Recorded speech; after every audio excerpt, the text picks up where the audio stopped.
Benvinguts i benvingudes a un nou capítol de la segona temporada de Fent Campana, el podcast de l'Institut Mare de Déu de la Mercè. En el capítol anterior vam estar parlant sobre l'esport, però avui, Quim, de què parlarem? Doncs avui portem un tema una mica més profund, i és la salut mental. Sabem que és un tema supergenèric, però nosaltres l'hem volgut enfocar en un entorn més escolar. Efectivament, i no només parlarem sobre la salut mental, també parlarem sobre les jornades tècniques, que ara el Quim explicarà de què tracta, i també us portem dos monòlegs superdivertits. Per qui no sàpiga en què consisteixen les jornades tècniques, és una setmana sencera, de dilluns a divendres, on aquí a l'Institut portem a professionals del sector i on intercanviem coneixements, fan xerrades, tallers, fem taules rodones... I tot això es fa aquí, a l'Institut Mare de Déu de la Mercè. Anem a veure com va anar. Estic ja als passadissos de la Mercè, on s'estan celebrant les jornades tècniques. I anem a veure una d'aquestes xerrades que es diu La creativitat del so. Anem a veure-la.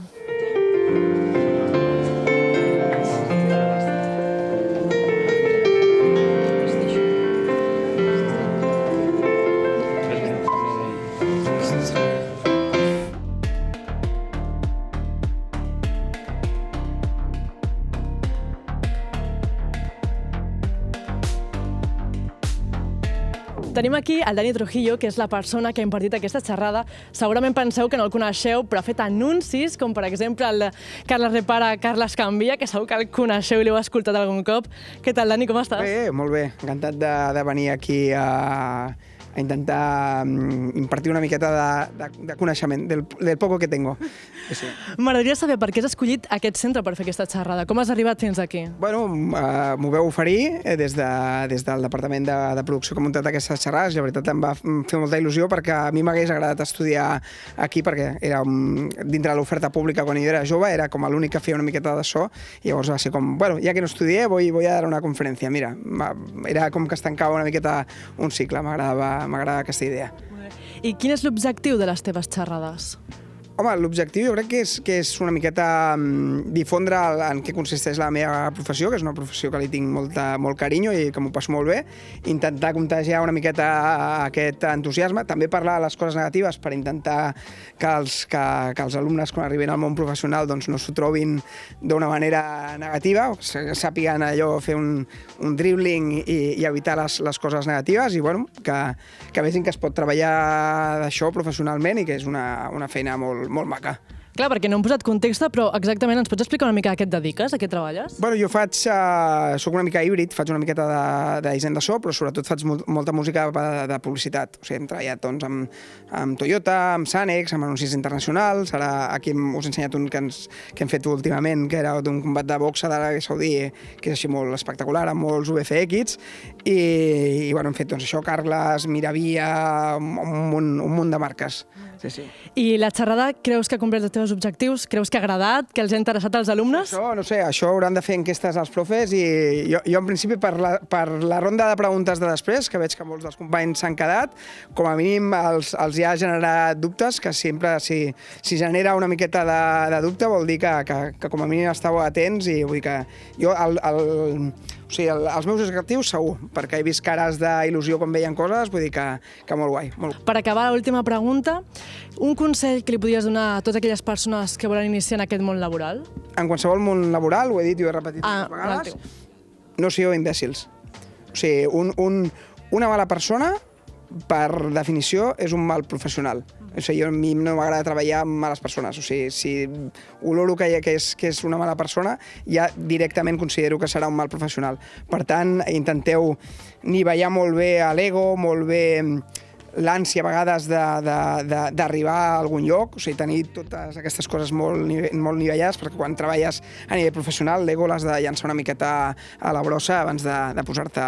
Vull dir que seria una miqueta aquest el consell, no sigueu imbècils. Doncs moltes gràcies, Dani, per haver vingut de debò, Vosaltres per convidar-me. Doncs ara anem a parlar amb alguns dels alumnes que han vist aquesta xerrada. Anem. Què tal, com estàs? ¿Qué tal? ¿Todo bien? Pues bueno, aquí estamos. Com et dius? Gabriel López. Abel. Hola, em dic Eric Ruiz. Gabriel. T'ha agradat la xerrada? M'ha encantat. De 10. La veritat és que he entrat amb ganes aprendre una mica, no? A veure què deia el tio aquest, no?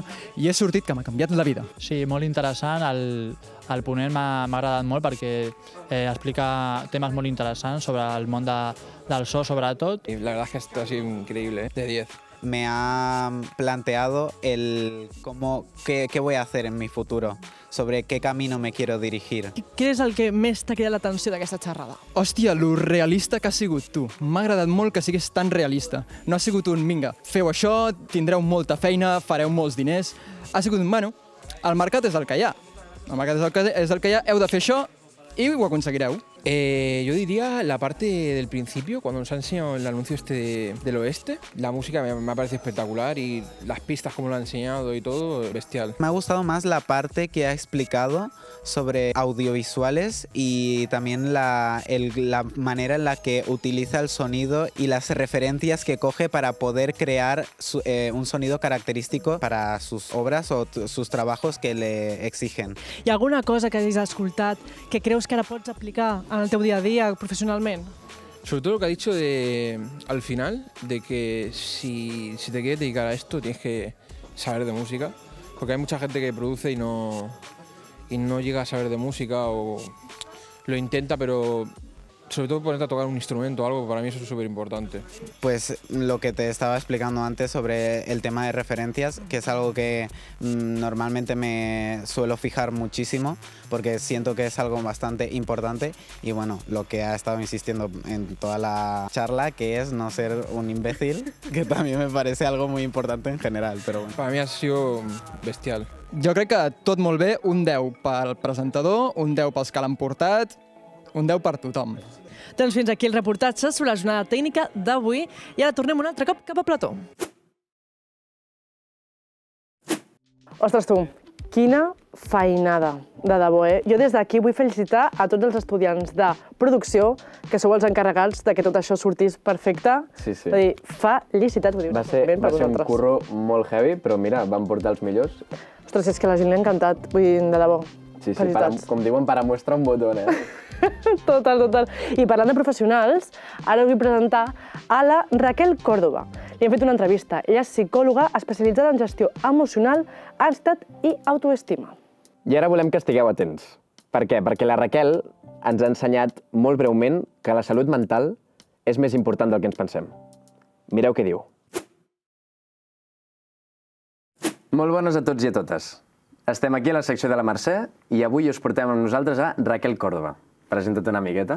Hola, què tal? Bueno, soc Raquel, soc psicòloga i divulgadora, faig conferències i també a les meves xarxes socials intento explicar una miqueta des de la psicologia problemàtiques que crec que són d'interès a nivell social. Et sembla bé, començaré preguntant-te què és per tu la salut mental i com la veus a dia d'avui. Vale. És a dir, és una cosa també més de la nostra generació, les xarxes tenen alguna influència? Vale. Jo crec que ara amb les xarxes socials, en tot el tema d'influencers, crec que hi ha molta més disponibilitat de la informació, som més conscients que hi ha problemes a nivell psicològic i també hi ha com una normalització, però també dins d'aquesta normalització podem caure en fer com falses etiquetes o falsos diagnòstics de, per exemple, tengo ansiedad o tengo depresión, i al final és com un titular d'autodiagnòstico que podem fer i que a vegades no ha de ser això mateix. Has mencionat l'ansietat i jo et vull preguntar, en quant a l'ansietat, quin paper juga l'autoestima en ella? Vale, és molt bona pregunta. Amb el trastorn d'ansietat, jo com el treballo com a professional és com una resposta de l'organisme, una resposta de l'organisme que no és del tot funcional i que ens fa patir. Llavors, quan treballes l'autoestima, l'autoconcepte, pots, com manegar d'una manera diferent el que t'està passant i tenir eines diferents que siguin més saludables per poder transformar aquesta ansietat. I com ens en podem adonar, per exemple, que tenim ansietat? O sigui, sí, la gent està nerviosa de normal i ràpidament, com has mencionat, diuen no, jo tinc ansietat, però realment com ens podem començar a adonar que patim ansietat? Una cosa és l'estrès, que puguem viure, no? Que l'estrès pot ser positiu o pot ser negatiu, no? Depenent de la mirada que nosaltres li fem a ell, perquè realment l'estrès és un ajudant per poder passar a l'acció, no? Però quan tenim una visió d'ell que ens impossibilitza fer vida normal, no? I és perpetuat en el temps, després hi ha símptomes afegits amb l'ansietat, no? Llavors aquí ja parlem d'un trastorn. Vull tocar un altre tema que també és l'autoestima, que és una cosa de la que pateix molta gent i tampoc se'n parla gaire. I és com pot afectar, per exemple, també tornant al que hem mencionat de les xarxes, a la comparació a través d'una pantalla no tothom exposa la seva vida com és. I jo és molt fàcil comparar-me amb gent i, hòstia, idealitzo la vida i la comparo amb la meva i em destrosso. Clar, això és un tema també molt interessant, que podríem estar xerrant aquí durant hores, no? Però clar, a xarxes socials, per exemple, jo destacaria Momento Filtro, no? És a dir, és una màscara, és una part ideal d'una vida que tu admires, però que darrere d'això també hi ha una persona que pateix, que té problemes, però que no ho mostra, no? Llavors ens centraríem com en un autoconcepte comparatiu que és irreal, no? Llavors és com perseguir alguna cosa que no existeix i que, per tant, com jo no el tinc, em fa patir. Tothom hauria d'anar al psicòleg? No sé si tothom, però crec que és molt necessari, perquè anar al psicòleg no seria, no, potser ja no és tan tabú, no? Però sí que és veritat que crec que a dia d'avui encara la gent pensa que anar al psicòleg és perquè estàs boig d'alguna manera, no? I anar al psicòleg crec que és un context ideal per poder-te conèixer a tu mateix millor, per poder gestionar les teves emocions d'una manera més saludable, no? I al final això repercuteix en estar bé amb tu mateix i també crear relacions que siguin molt més funcionals, no? I que siguin de major benestar. Sí. La veritat és que estic molt d'acord amb tu, però sí que és veritat que trobo que la nostra generació, o pel que jo visc, ens costa molt demanar ajuda. És a dir, no sé si ens sentim dèbils o inferiors a la resta, però o sigui, què en penses d'això? Jo crec que la gent hauria de demanar més ajuda. Sí, crec que... Bueno, això crec que ha passat sempre, no? Però ens costa demanar ajuda, no? I aquí entra en joc l'autoestima, no? I l'autoconcepte de, bueno, qui sóc jo quan demano ajuda, no? Qui sóc jo quan no la demano, no? En què em converteixo, no? Llavors, poder fer un bon procés psicoterapèutic, no? Amb una bona gestió emocional i autoindagació, el que et permet és conèixer, no? Aquelles coses, no? De tu mateix que potser estan fent que estiguis patint de més, no? A la teva vida i que, bueno, que al cap i a la fi que fer un bon treball perquè estiguis millor i et sentis millor amb tu mateix. Doncs ha sigut curta l'entrevista, però donar-te les gràcies per haver vingut i per haver explicat aquestes coses tan interessants. Jo personalment n'he après molt i crec que qui ens escolti i qui hi hagi darrere de les càmeres també n'ha après moltíssim. Gràcies. I res, tornar a donar-te les gràcies. Gràcies a vosaltres per convidar-me.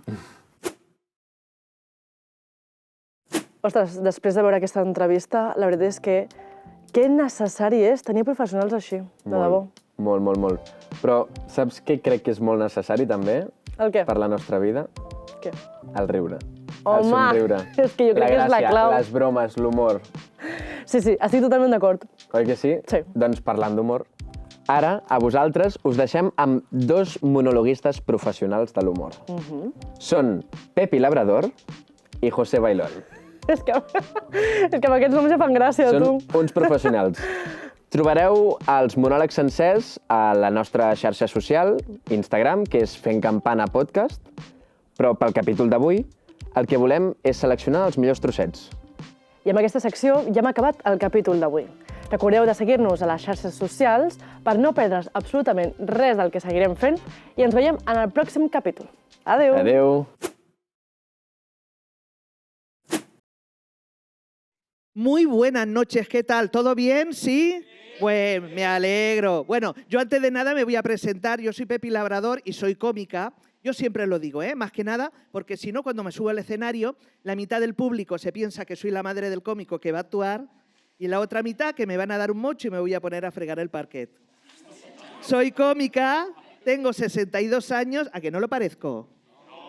Qué bien mentís, cabrones. Pensando en que para ir a la playa este año no tengo más remedio que llevarme mi triquini, que en la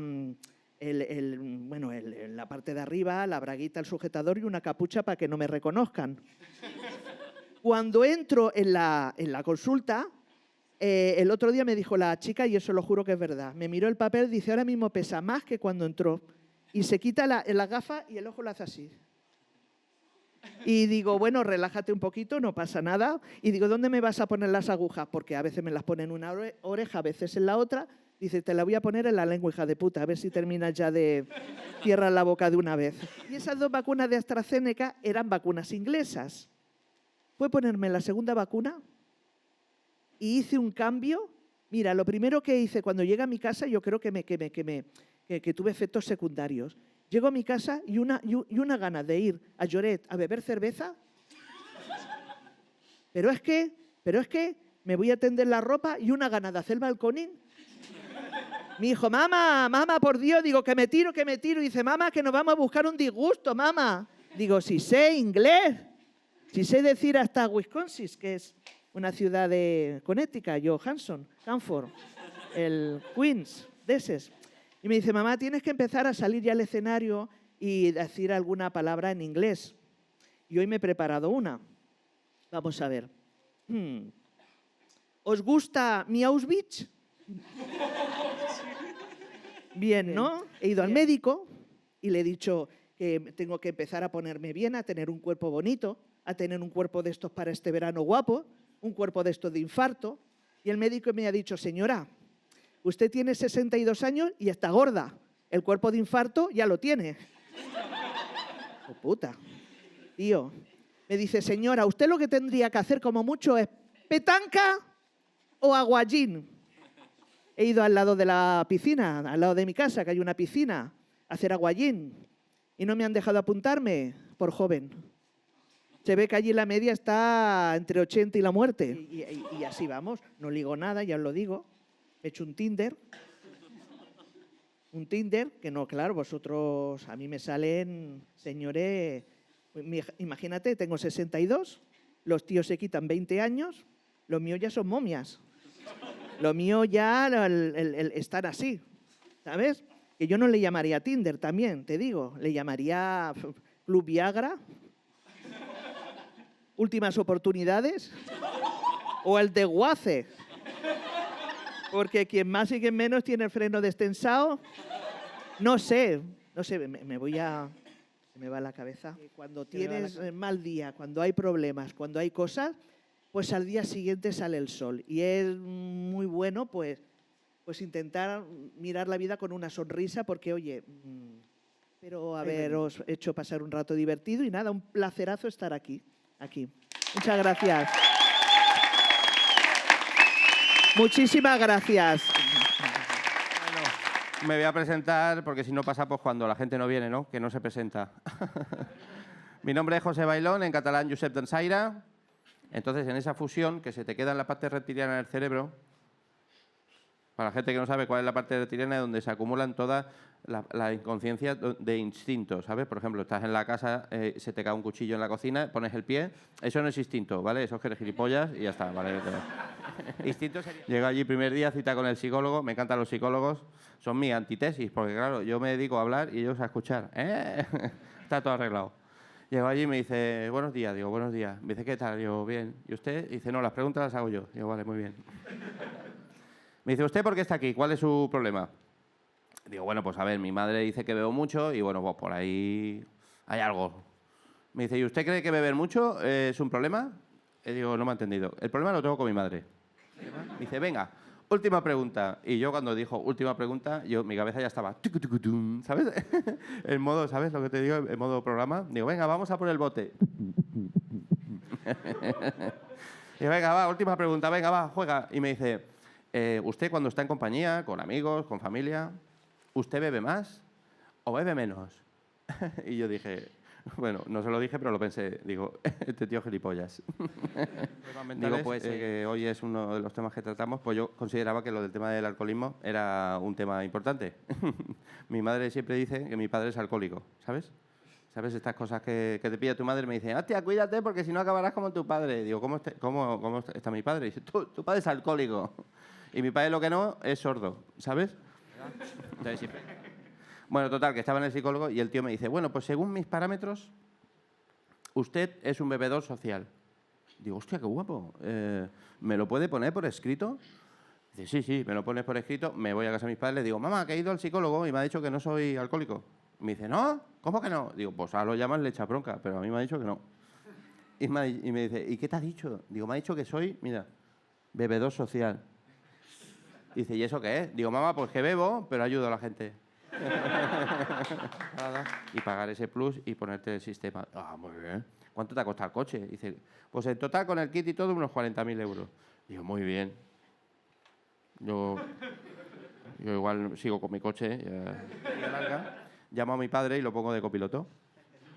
Cuando voy por la autopista me dice, afloja, ¿no ves que pone 120 y va a 140? Y quita las largas que le estás pegando las luces, ¿eh? Y ahora, pues, me he ahorrado 40.000 euros y disfruto de mi padre.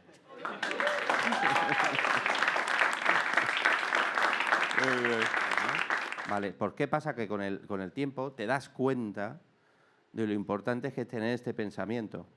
Porque hoy por aquí habrá gente que tiene pareja, habrá pareja que viene sola, hay gente con una edad, gente con otra, gente que tendrá un pensamiento político, otros que tienen otro, pero todos hemos reído con el humor. ¿Sí? Sí. Bueno, pues recordar que esto que ha pasado aquí también pasa en la calle, así que recordar que todos somos seres humanos. Muchísimas gracias y buenas tardes. Gracias, Barcelona.